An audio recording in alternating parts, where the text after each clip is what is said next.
The recent Chipko movement started when the villagers in the Uttarakhand region hugged the trees and prevented the men from cutting them down.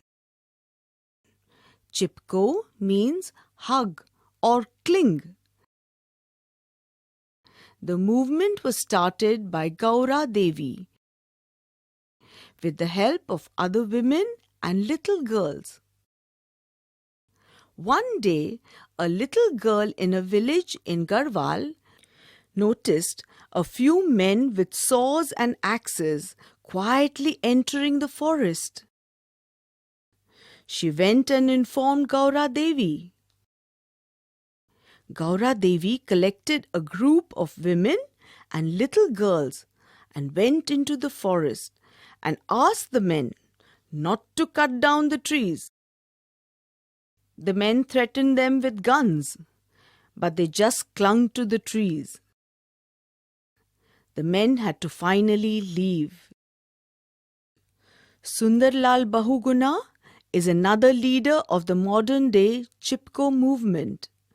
The original Chipko movement started in a small village of Rajasthan some 300 years ago. There was a village named Khejadi. The people of this village, the Bishnois,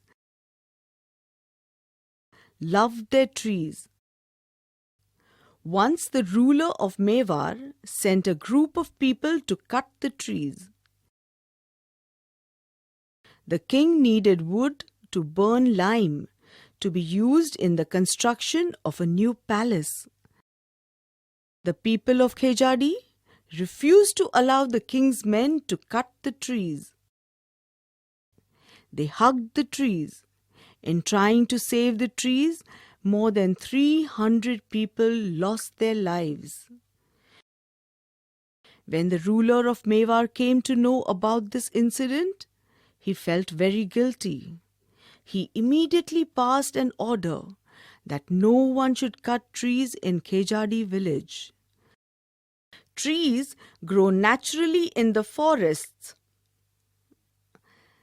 It is our duty to save and preserve them for the betterment of our environment.